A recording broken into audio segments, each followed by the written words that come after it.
YouTubers, and welcome to a new video of Arepas for dinner. For the ones who don't know me, my name is Andrea and I do videos about my life in the Czech Republic. I've been taking a break lately because I just had a baby 7 weeks ago, so almost 2 months ago, and it has been quite hard. I mean, not hard, I love being with her, but I cannot dedicate so many hours to do YouTube, so I've been kind of absent here. But this was a story that I really wanna tell. That is my birthing story. Disclaimer, I'm just gonna say everything through my perspective. I'm not generalizing, or I'm not like saying that it's always like that. This is just my experience, and I know some other women had experience similar to mine, so I just wanna say what happened and what are my feelings around the giving birth process here in Prague, specifically in the Tomajerova hospital. So let's start by the beginning. So at the beginning, I wasn't sure where I wanted to give birth. I was in between Motol, that I found it to be like a very modern hospital. I had been in Motol. I had been in Apolinar, and I was for sure Apolinar.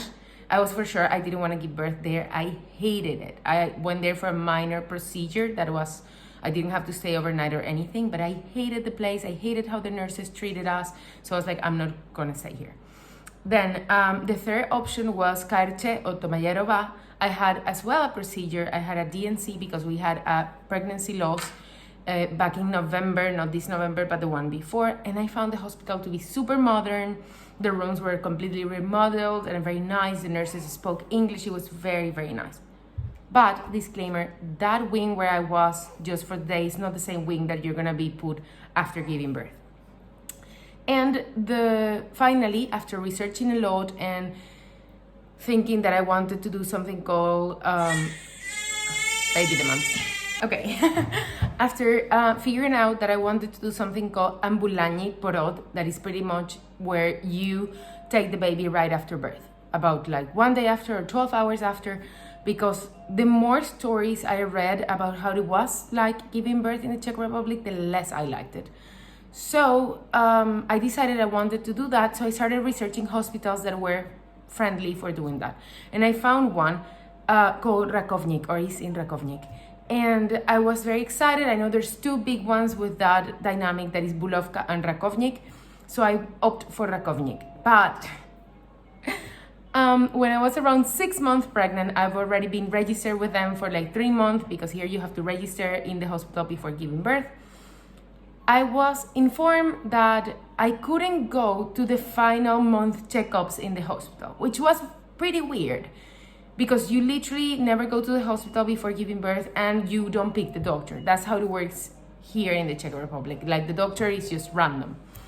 And there's no private health here, or at least not for important things like giving birth or cancer or like important medicine thing. There's like no private hospitals, just private clinics, which, well, whatever. The thing is that I didn't like that. It felt weird. So I went to my doctor, who's a private doctor that I was paying for to be, for her to be my obstetrician. And I told her, hey, this hospital is not gonna take us, and it's quite weird that I'm just gonna go there directly to give birth, and I'm not gonna go to any of the 4 checkups before the giving birth process. I don't find that comfy. I don't wanna do that. She told me, okay, I do birthings in Carche Tomajerova. By paying her a special fee, she could assist my birth. That was the only way that I could ensure that I knew who was the doctor that was gonna deliver baby Alicia. So I decided to opt for that. I paid, I think it was 40,000 crowns, if I'm not mistaken, and I was guaranteed that she was gonna be my doctor.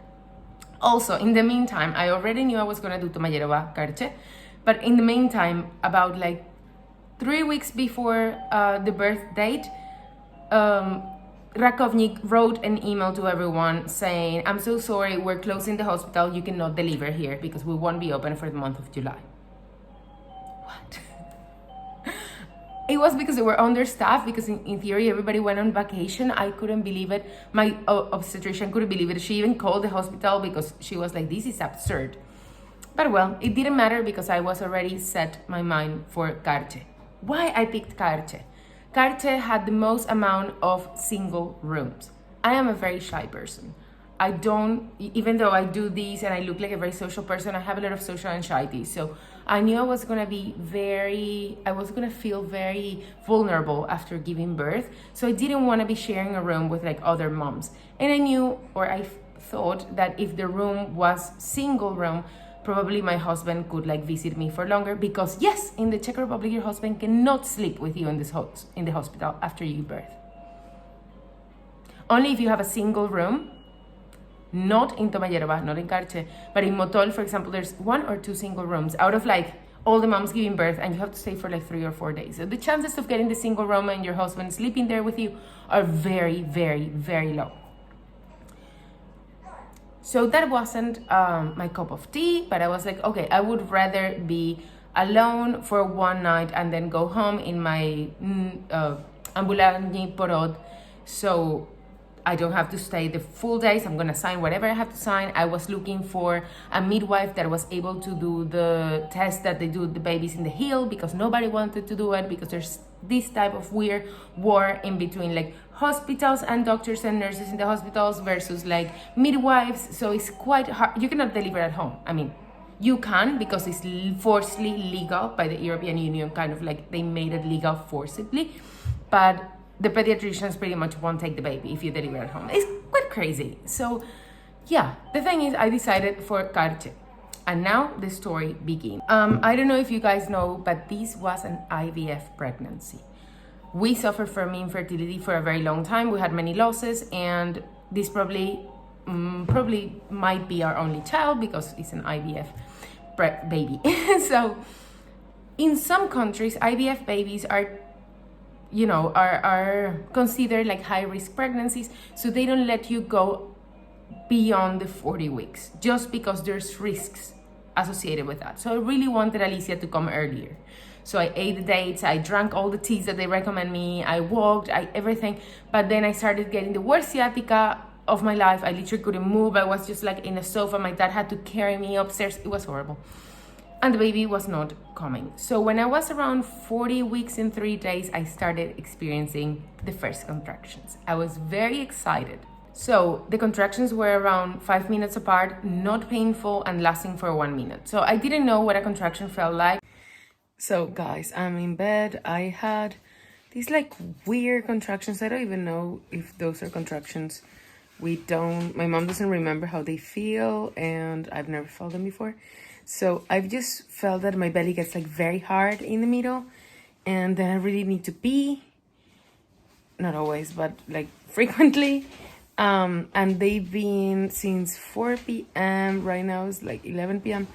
around 20 minutes apart all the time. I got some more often now, and I kind of like struggle with the last one. It hurt. So we are kind of hoping that tomorrow we have to go to the hospital, but if we do, well, that's how contractions feel at the beginning. Just your belly getting tight in the middle and pretty much nothing else. Well, the contractions are 5 minutes apart. They are lasting about 1.5 minutes each. They start to be a little bit more lower here. I mean, they're up, but I can feel them low as well. And they kind of like hurt now, like, ow, ow, ow, I cannot talk. So I'm gonna take a shower and kind of get ready to go to the hospital. The app that I'm using, that I might link it somewhere here. I don't know. It was telling me like, go to the hospital. But I think my cervix is closed. I don't know why I have that feeling. So I'm like, no, maybe I'll just stay here longer. So I'm just gonna take a shower, wear my black shirt that is kind of ugly, but it's okay. And I'm just gonna gather everything. I'm gonna keep putting the times here so you guys know what time this is happening, so you have an idea, because nothing happens like in the movies. It takes forever. I've been like contracting for like 24 hours. And that's it. I think I'm ready. So I rushed to the hospital, I wrote the doctor, and she was like, okay, come, perfect. The doctor just answered that she's meeting us in the hospital. It's around 40 minutes there. I'm eating cereal because I'm literally, nervous. But of course, now that we got in the car and we're going to the hospital, my contractions kind of like slowed down. I think it's just me being stressed. And I read something about contractions slowing down because of adrenaline, because you get like nervous or excited, and oxytocin, like adrenaline kind of kills oxytocin. That's what makes contractions. So I hope they just come back eventually. But yeah, they were 5 minutes apart exactly. So yeah, I think they'll come back now in the car at some point, I hope. And I got there and they checked me and they were like, oh, you are 0 dilated, so you should go home. I wasn't very happy with this answer because I already made it to 40 weeks. I was having contractions and I didn't want the baby to be late because I was scared of the consequences of that. But well, I went home and they told me to eat 2 magnesium pills. So 500 milligrams of magnesium. I researched that and I didn't want to do it because magnesium stops your contractions. And in fact, I stopped taking magnesium the last month of pregnancy because I know it can delay the delivery. So I wasn't happy with having a baby that was already like past its due date because I knew the exact due date because it was an IVF pregnancy. So I was like, no, I don't want to take the magnesium. So I just went home and I told Jan, I'm not going to take the magnesium. We're just going to go to bed and we'll see what happens. It's not painful. I can. But the contractions started to be more and more and more painful. And then I got something called a blood bath that is pretty much that you start bleeding. That means that you're finally dilating. So I was like, yay. We didn't know what to do. Shall we go to the hospital? Shall we wait here? I was like, no, I'm too nervous. Let's go to the hospital. And, you know, they guarantee me that Jan could be with me the entire process. Even though he couldn't stay with me after giving birth, he could stay with me all the birthing process. So I was like, okay, no, let's go to the hospital. We already like spent like long time here and the contractions in the car and everything. The hospital is almost 40 minutes away from where I live. So yeah, let's go there.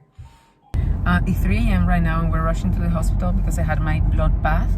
That is pretty much when you start actually dilating. So I'm on the way to Czech with Jan and good. We're just nervous and excited. Contractions are like 4 minutes apart, lasting about 1 minute.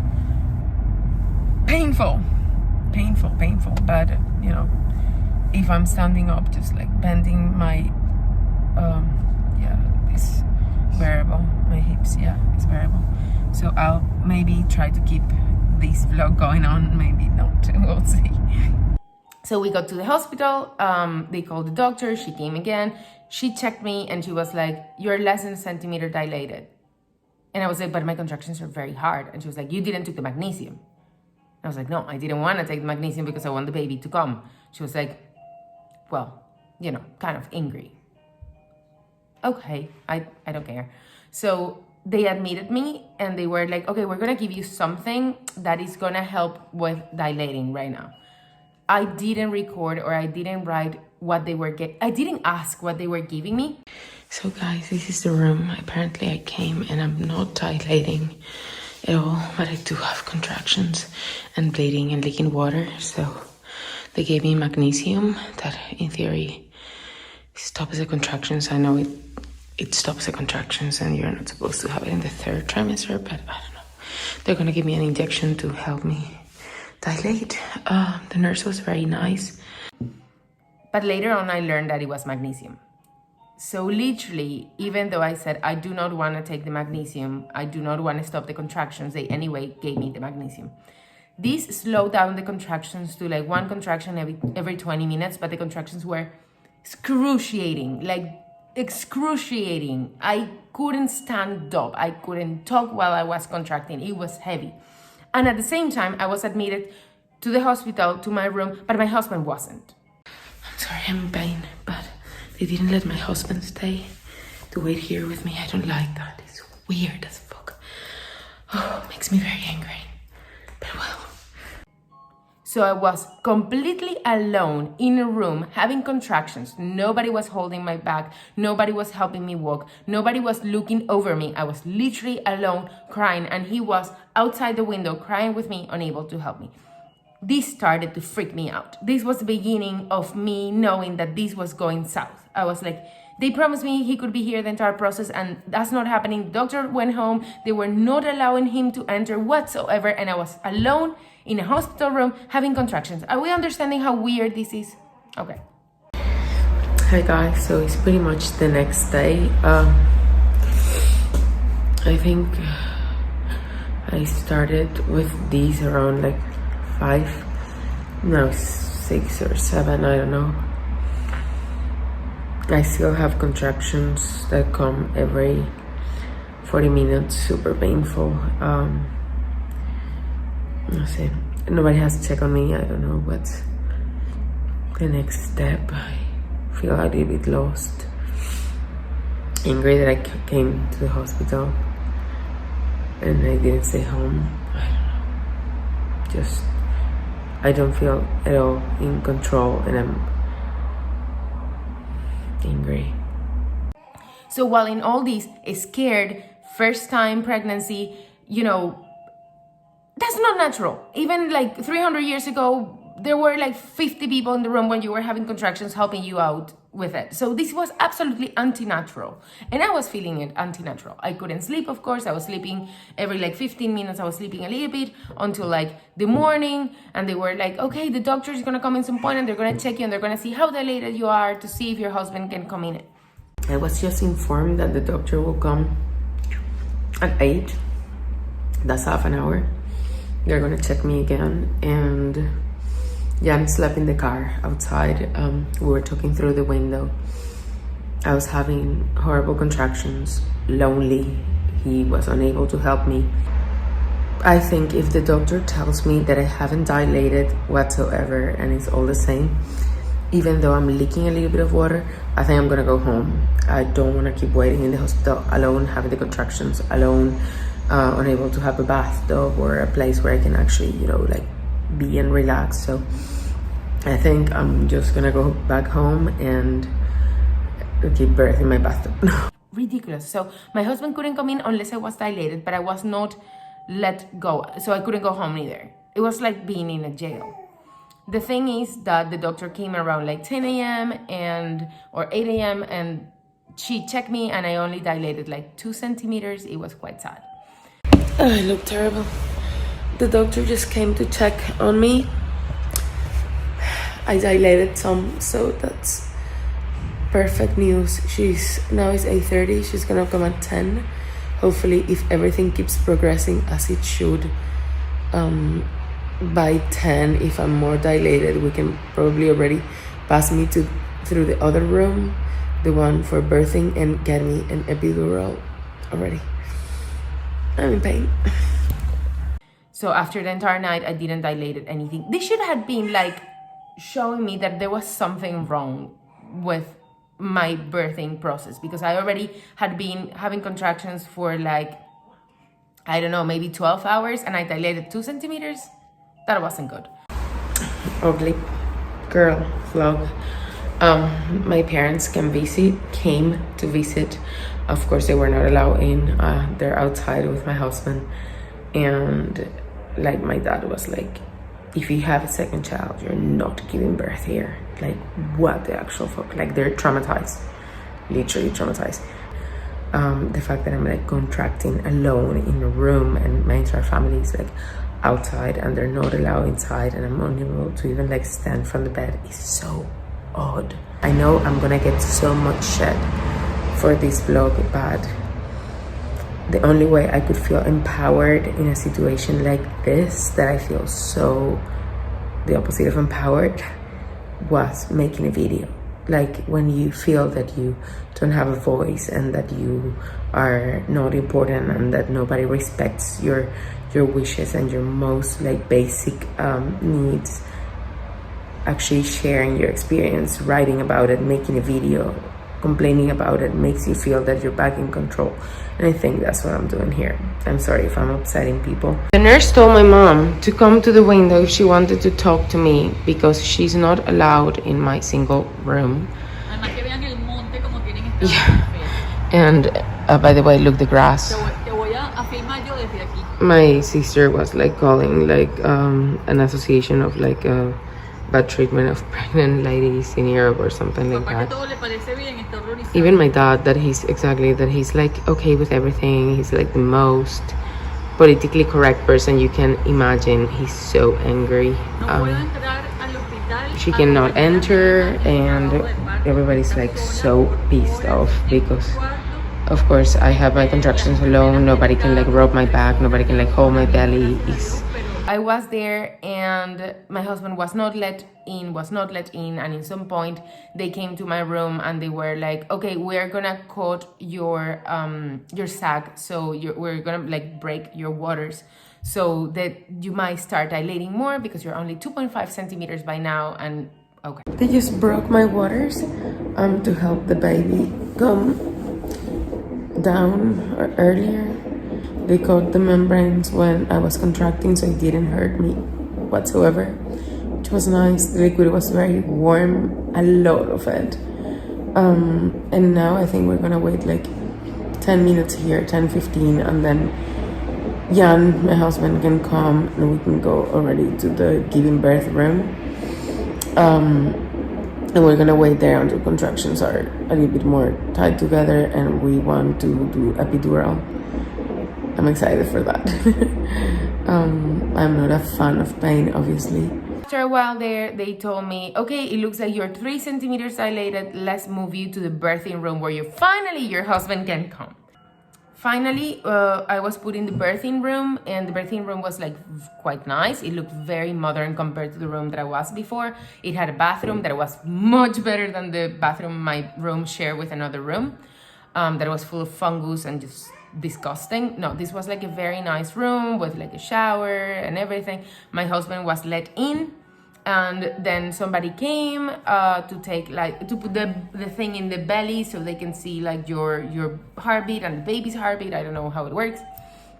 So I was there for a while. Contractions started getting like more and more and more intense, and they started to be around like 3-4 minutes apart, and I was still like 3.2 centimeters dilated. Like I was not dilating after hours and hours. So we went to the shower. I was like bouncing in the bowl. My husband was like putting water over me, but I couldn't move. I couldn't walk. And I started telling Jan, I need the epidural. This is nonsense. Like in theory, you don't get an epidural so you can move around the room or whatever and help the contractions and help the dilation. But that was not happening. I was just sitting in a bowl crying, experiencing literally the worst pain of my life. Like I was literally shaking, and I'm a person who takes pain very okay.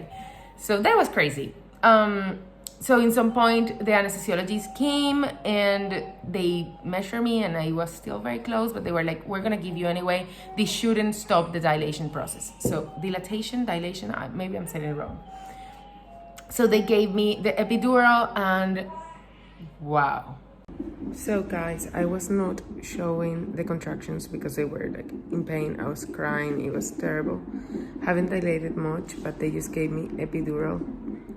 You're crazy if you don't try epidural. This is like, yes, this is wow. I feel so relieved. I'm so happy I got it. Nothing, we're just gonna wait to see if the epidural relaxes my cervix and I dilate more. I could have conversations with my husband. I think I maybe even call my parents, I don't know. But I was like feeling very nice. I think we had the epidural for like 2 hours. When they checked me again, I was still 3.2 centimeters dilated. This was already like 16 hours or so. I was very scared of having a C-section because remember that I wanted to do the ambulatory porod, or like pretty much leaving the same day or pretty much the next day. I didn't want to stay long in the hospital, so I didn't want a C-section, but you know, at the same time I was like, okay, I'm not dilating, probably they're gonna say that we're gonna slowly move into a C-section. But no, they decided to give me a thing called oxytocin. Oxytocin is supposedly, I'm not a doctor, but is what helps you with dilatation. But the thing is that sometimes oxytocin can stress the baby and the uterus into such crazy contractions, which I was having contractions. It was just that I was not dilating, but I was having contractions, that it can stress the baby and it can like put the heartbeat of the baby too low. That's exactly what happened. So they put me the oxytocin and immediately I started hearing the boom, boom, boom. Like the baby heartbeat was going lower and lower, and I started panicking. I was like, this cannot be. The doctor was there, and she started telling me, okay, I need you to move to the left, move you to the right. I need you to be in all your 4. And I had the epidural in the back, and anyway, I was trying to move and everything. And she was like, Andrea, we have to move into a C-section because the baby's not, we don't know what's going on. They pretty much told me that the umbilical cord got like blocked or something, but no, because then I made my research about how oxytocin works, and this had happened to a lot of people. So yeah, they moved me to the next room. I walked there, by the way, to perform the C-section. And I had my epidural on. That's important, because then they gave me general anesthesia, and that's something I cannot understand. So this was an emergency C-section, but instead of opening the epidural dose, which would like completely sleep me from here down, and they could perform a normal C-section, they decided to sleep me. But in that moment, I only care about my baby. I'm not a doctor, so I'm like, yeah, whatever you want to do, just do it. They sleep me, and they took the baby out, and the baby was perfect.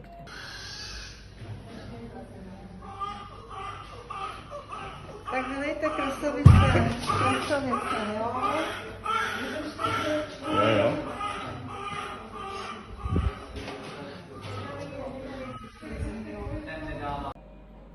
So we thought. When they were cutting me, of course they had to do it pretty fast, but when they were cutting me, they cut my baby as well. Here. It's many layers, I think 7 or 8 layers that you have to cut to take baby out, but getting your baby cut is not that common. And the worst part is that I think they told me she scratched herself, because when we got her, she had a small tape here, and they were like, oh, she scratched herself. No, it was a deep cut.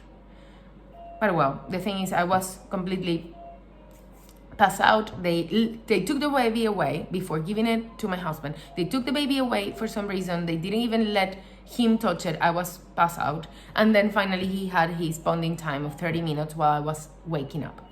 Finally, I woke up, and they gave me the baby so I would like see her covered in these like hospital blankets or whatever. Marto, ty mě bolíš. First se týká. No, já nevím, jak mi říkáš, And I was completely high on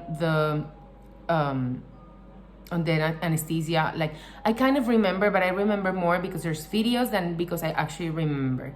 I remember telling my husband, like, oh my gosh, she has like very dark eyes, like thinking she has my eyes.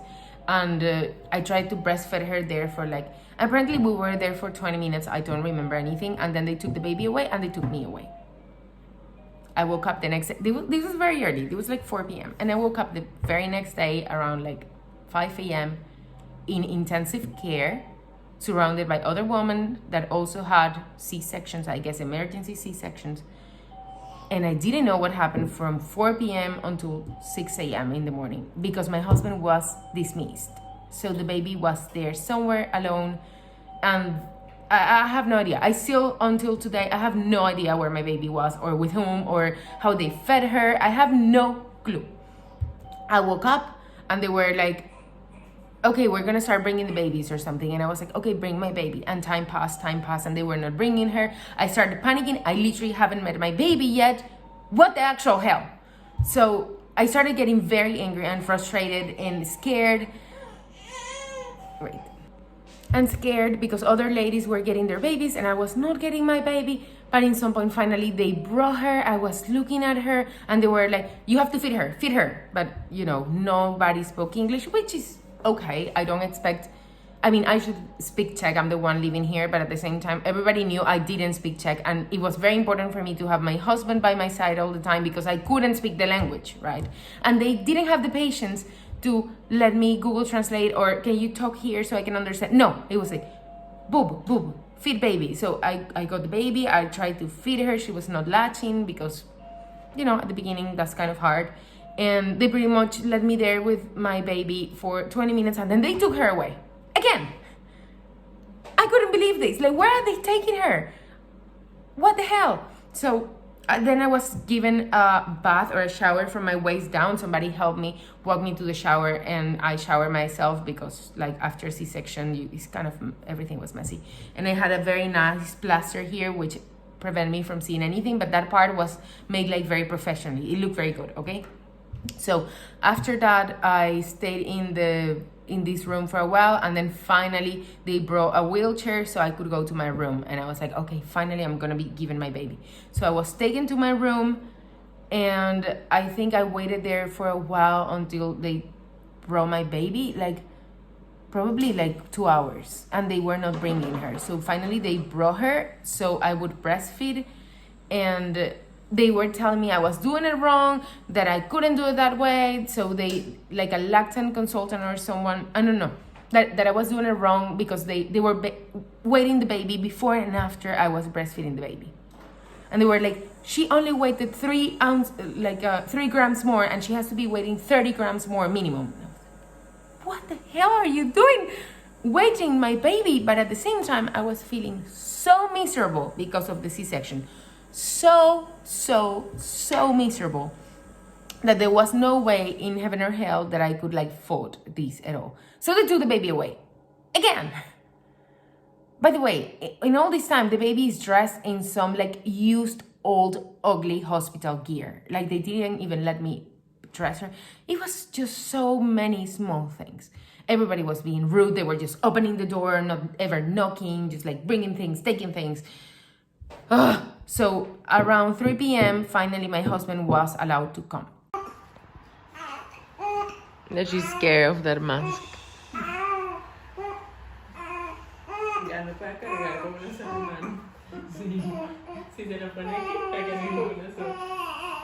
Because visitors, because in theory, because of COVID, are allowed from 3 to 5. And yes, apparently your husband is not the father of the baby. He's just a visitor, not important person.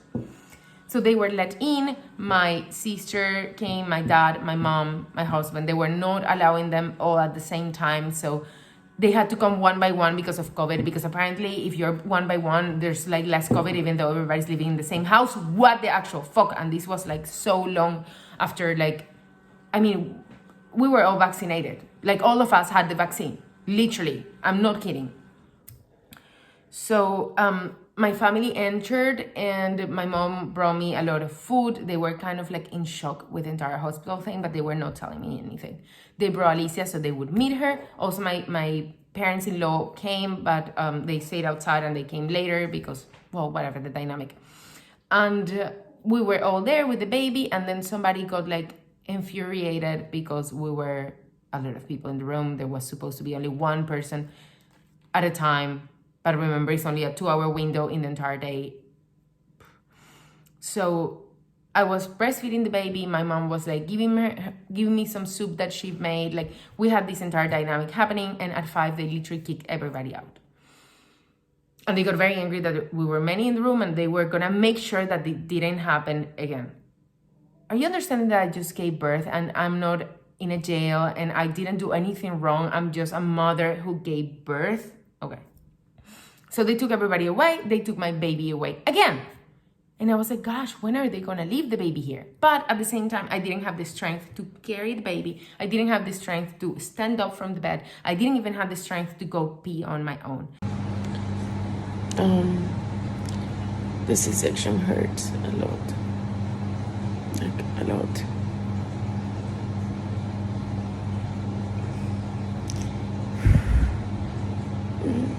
I think it's the gas inside, I don't know. I cannot stand up. I cannot carry the baby.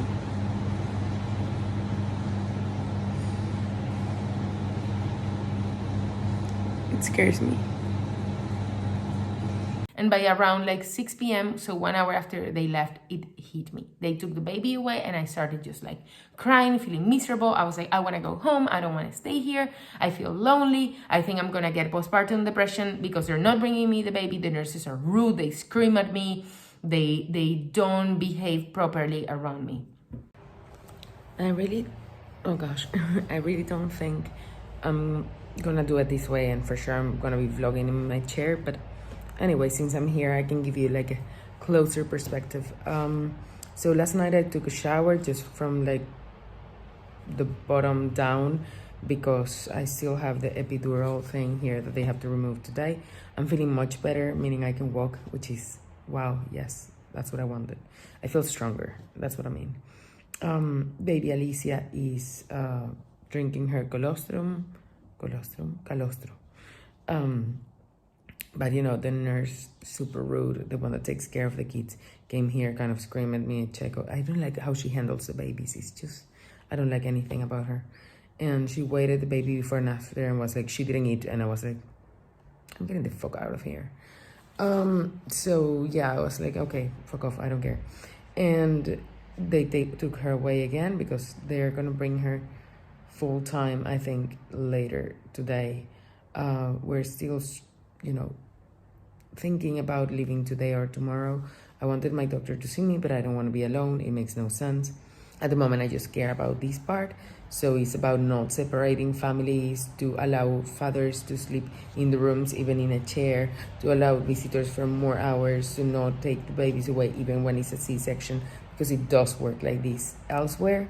So there's no excuse. You cannot say that, no, this is how it works here. It's like, this is the safest way. It's like, yeah, if it would be like that, all the other countries' babies would die, and that's not the case.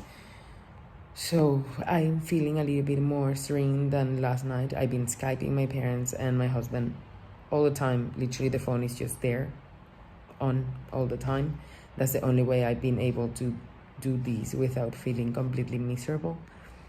And I cannot wait to just take her home and say goodbye to this place and never give birth again. Here. So the baby Alicia was brought back to me every, I believe, like 4 hours or something, so I would breastfeed her. And the next day, like, I was given food by the hospital. I think the total calorie amount of food that they were giving me was not more than 800 calories. They were not giving me water, super important for breastfeeding. They gave me just like 1 jar of tea, and they never refilled it again. Nobody was coming in the room to check on me. I had to call them, but as I said, I'm a very shy person, so like I would call them, they would be like, what? And they would be just so angry and pissed that I was just like ashamed. It was terrible. And then in some point, by the next morning, I was like, no, I need to start walking. I need to make this thing going so I can leave this hell already.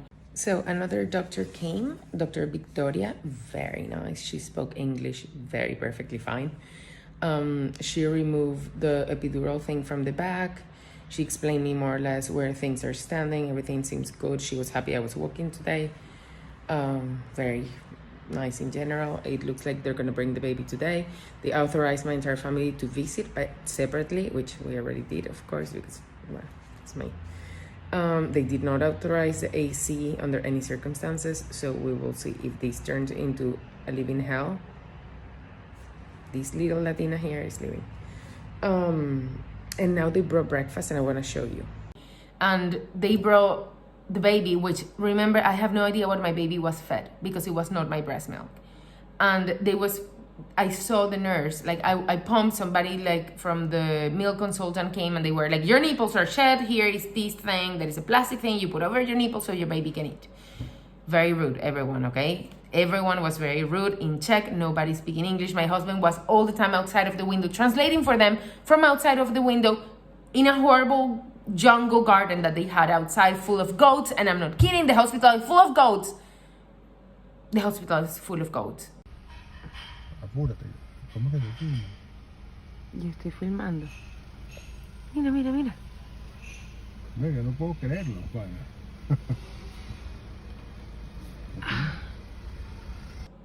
This is so absurd. Like, this entire video is absurd.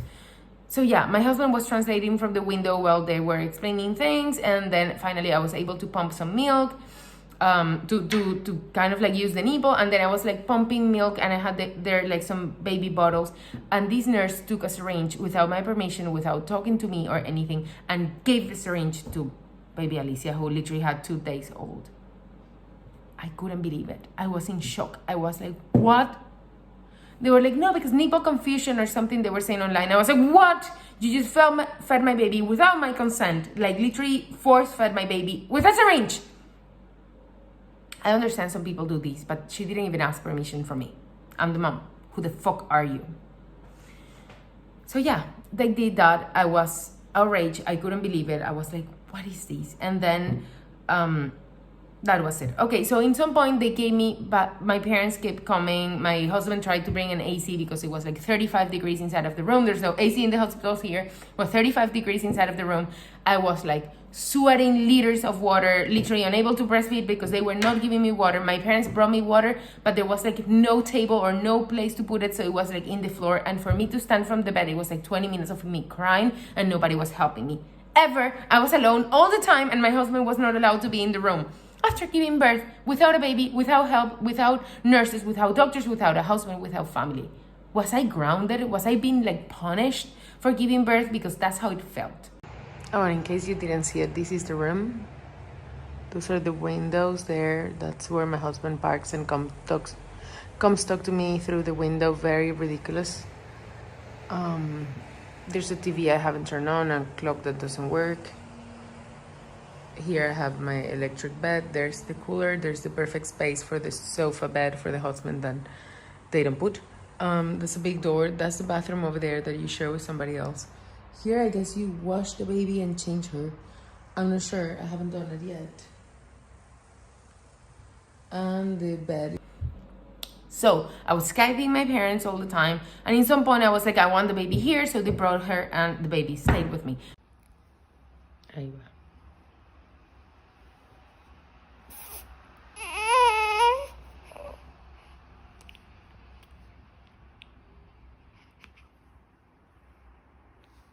My husband brought an AC. The entire hospital got extremely angry because we got a portable AC and they were like, you cannot turn it on. If you turn it on, we are gonna like sue you, or I don't know what the hell they wanted to do.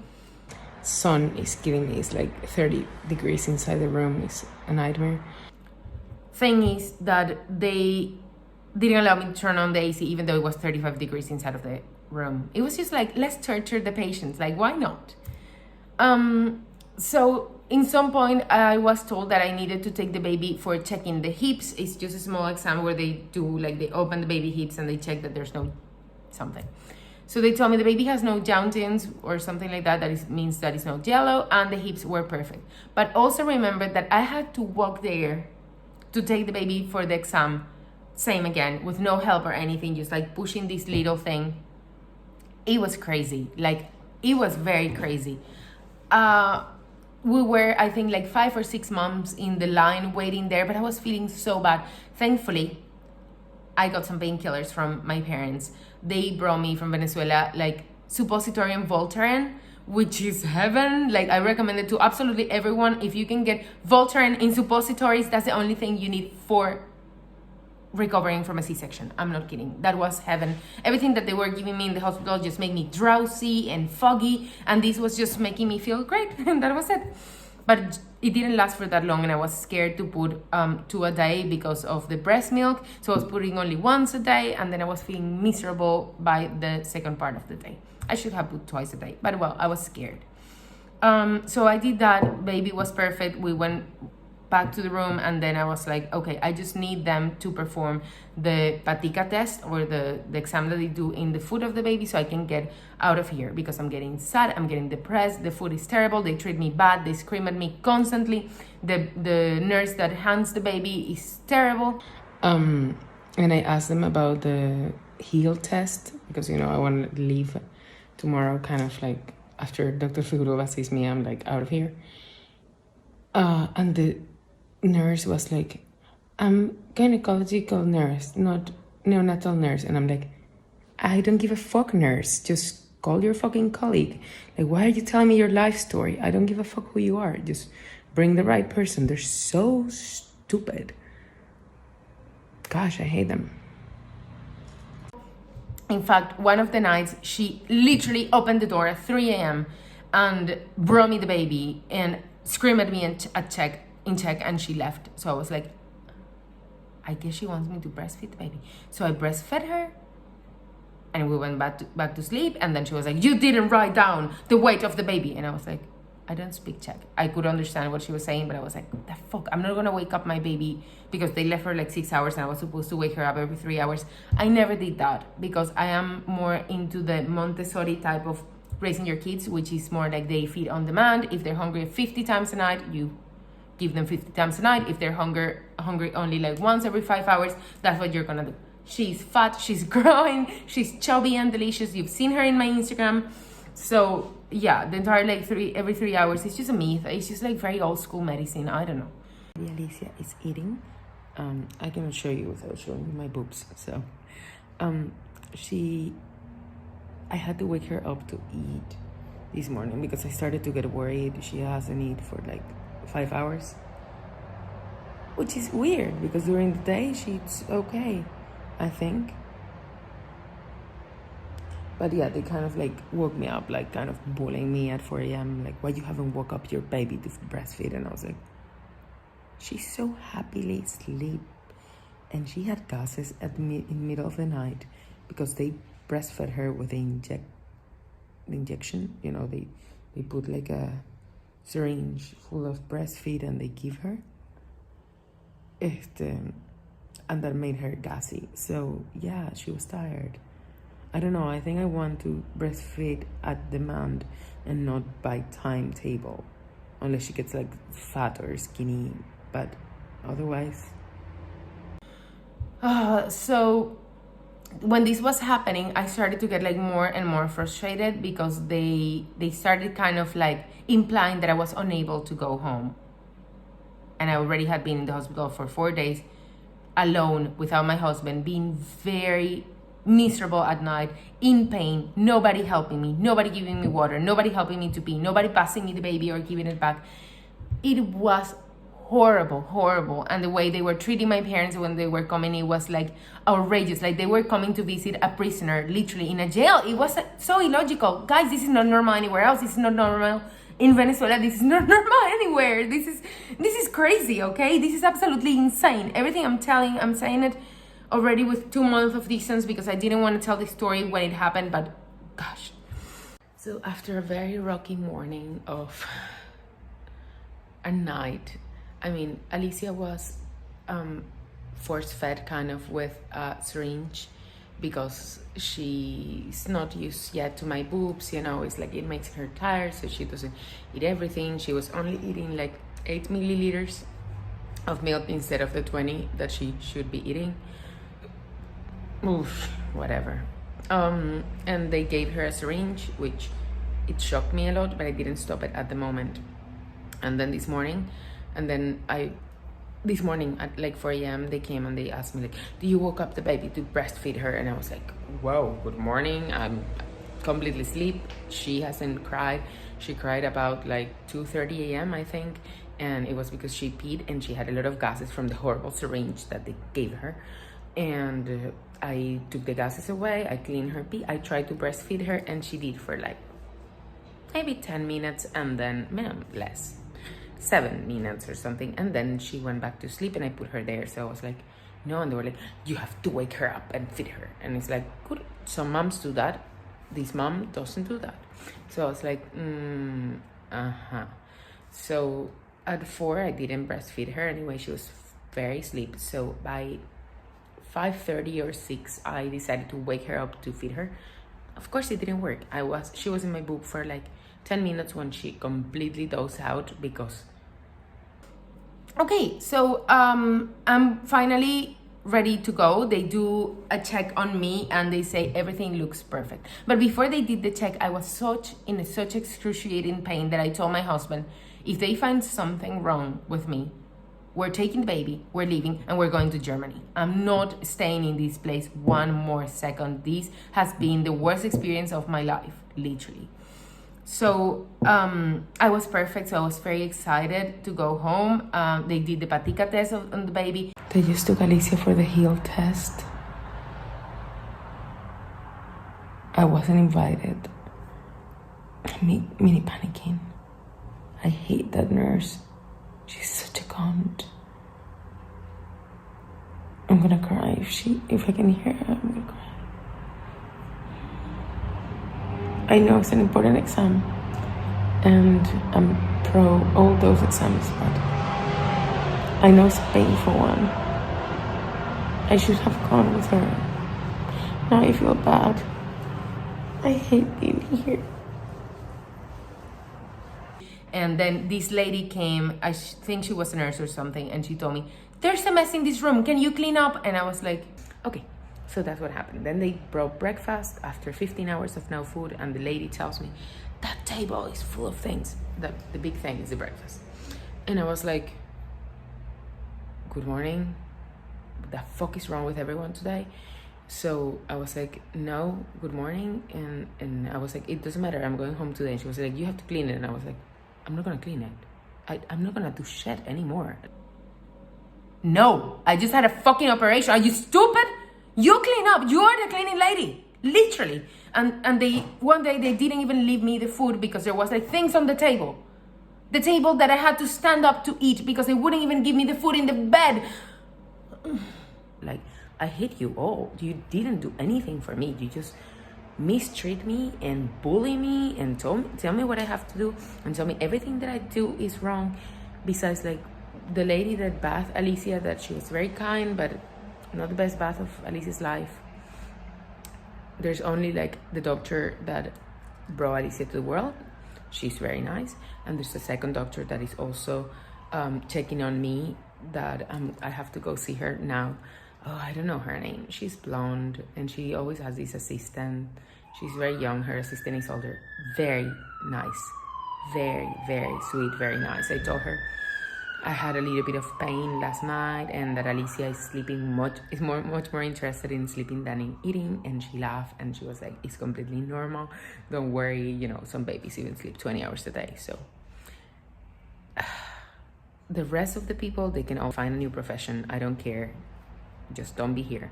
We need more people like this blonde doctor that I don't know her name because she doesn't have a name tag or I couldn't read it. We need more doctors like her and less like everyone else. It's like, bye.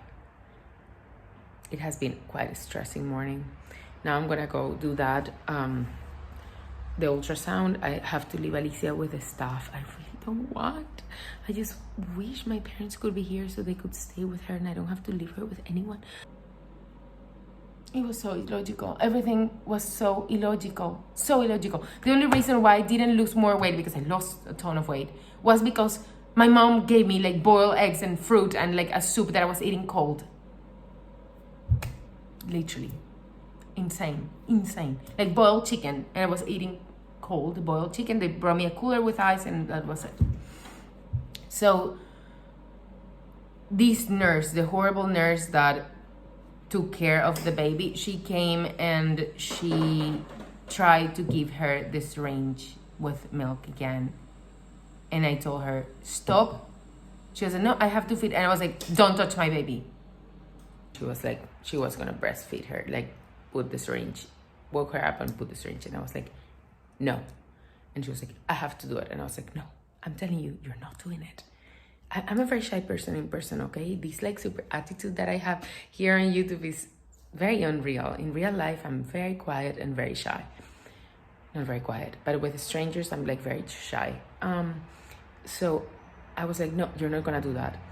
And she was like, if I don't do that, you're not going home because she's not gonna gain the weight. And I was like, oh, don't worry, we are going home. Like, punto. I don't care if she's losing 3 kilos. I'm going home. She was like, if she's not gaining weight, you're not going home. Oh, no, trust me. We're going home. Because I'm taking my baby and I'm getting the fuck out of here. I don't care anymore. I'm just leaving this place, this hell place that is made for giving postpartum depression. I'm not kidding, because I was feeling that I was on the line to getting postpartum depression. So, okay. I was there and then somebody else came and they were like, you're saying that you want to leave. And I was like, yes, I want to leave right now. I'm leaving. And they were like, well, the baby's not gaining weight, so you cannot leave because the baby's not gaining weight. And I was like, I don't care.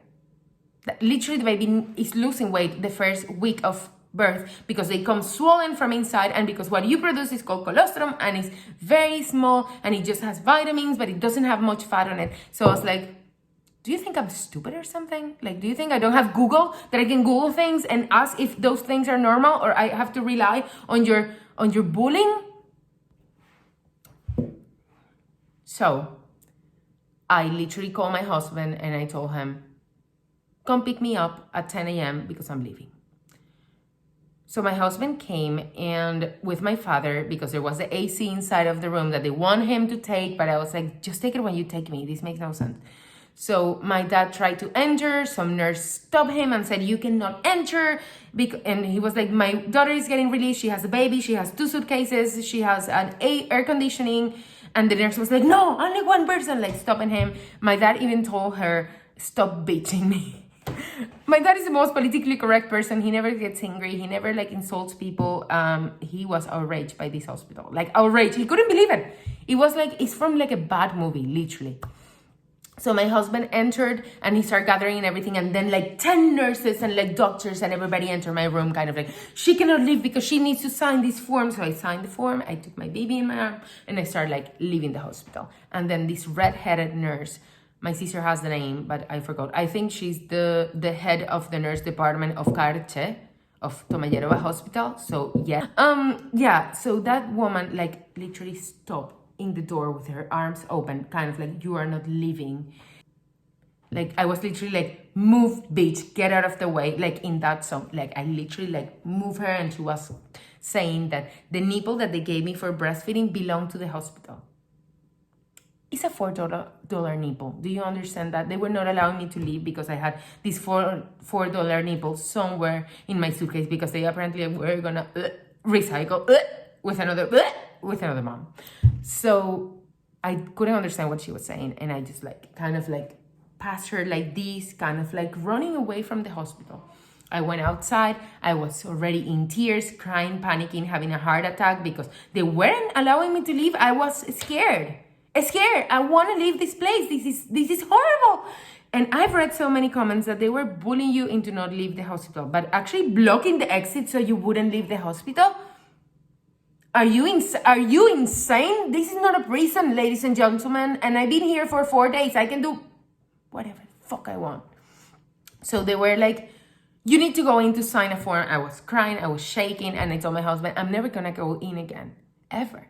I don't care if there's forms to be. I don't care because I don't need any paperwork. The paperwork is for them and I don't give a fuck anymore. I just want to leave. So my dad told me, yes, don't enter anymore the hospital. And I was scared that I was going to enter and they wouldn't allow me to go again, or they would take the baby from me. I was literally terrified of these people. So finally, my doctor, the one that I paid to deliver the baby, came outside and she was like, what's going on? And I was like, I'm not entering anymore. I'm being released right now. And she was like, okay, I understand, it's fine. She was like very politically correct right in that moment. I guess then they told their version of the story to her and she was not very happy with me. After all, I don't care. Honestly, I don't care. So I was borderline in postpartum depression. I was crying every day. I was terrified. I was in pain. And everything disappeared the moment I got home. Everything. Literally, we were in the car, all shaking. All of us, like my husband, my father, and me, just like, we couldn't believe what was happening. I was in tears. My husband was just like, I have to go back there tomorrow. I have to go back there right now. I have to give them hell. I have to do something. This was too much. This was so wrong, you know. He was scared that I was right, that I made all the investigation about giving birth in the Czech Republic, and I was scared to give birth in the Czech Republic because I didn't like the stories that I read. And he was telling me, those are horrible stories, Andrea. That's not going to be your case. And my case was even worse. So he couldn't believe that I was right and that happened. So in the car, we decided to not say anything to my mom or sister because they are very fiery and they were going to like, it was not going to be good. And we're like, no, we have to be happy about the baby. And that's the only thing we need to do. So my mom had made like a lasagna for like welcoming the baby in the house or whatever. They had these like tiny balloons that are still like existing. And like, it was just, everything was made for me arriving with the baby. So I was like, oh no, it was fine. So I got released and we didn't tell them. And suddenly I just felt very happy to be home, very happy with my baby. I was breastfeeding her. I was absolutely in love with her. All the sadness left me. And I realized that I can guarantee you that most of the postpartum depression that is happening in the Czech Republic is related to how bad they treat you in the hospital. Because what they did to me, what they did to the baby, I had, until today, nobody has said, I'm sorry for cutting the baby. Nobody has told me what happened with the baby when she was not with me. Nobody has told me how she was fed when I was literally into an induced coma because of the emergency C-section that could have been avoided. Everything was so wrong. Everything was so wrong in the hospital that I literally paid a service to collect her blood, her cord blood for the mother cells that you can like regenerate tissue with them or whatever when they're older. And they only collected like 6 milligrams because they did it wrong. They literally did everything you can do wrong. So I'm so happy we're alive, but it's literally, I mean, that we're both okay, but, and I know I'm gonna get a lot of shit for this video, but I wanted to share my birthing vlog here. And as you can tell, if you follow me on Instagram, I'm very happy with my baby, and it's not like, I'm not focusing, I'm focusing on the happiness of having a baby, but I thought it was my duty to share my horror story here. So that said, I'm closing this vlog with a very sad note of I'm disappointed. I think Czech women deserve better. I think Czech men deserve to be with their woman when they're delivering and to stay after with their newborns. I think you're being underestimated as a family. You're being bullied into horrible things. And I think we need to speak up so this stops happening, because this is not normal and we shouldn't be allowing it. And no, having your husband talk to you through the window is not beautiful or romantic or Romeo and Juliet type of thing. It's weird and it's outdated, and we cannot permit this to happen anymore. So that was it. That was my speech. That was my TED Talk of today. I hope I can start bringing again happier videos. I just really wanted to do this vlog and share my entire experience of giving birth in the Czech Republic. My advice, don't go to Karche. They told me Motol is even worse, so maybe don't go to Motol, and maybe just try to give birth in your house or do something different than what I did. So that was it, guys. Thank you so much for watching, and don't forget to subscribe and to give this video a big thumbs up if you like it. If you didn't like it, please don't give it hate. I mean, I'm literally sharing one of the most vulnerable experiences of my life in detail. So please don't hate. And that's it. See you hopefully next week or the other one with a new vlog. I'm gonna try to like vlog this style more often so I can bring you some interesting, fun things to watch here on YouTube. That's it. Have a great day. Bye.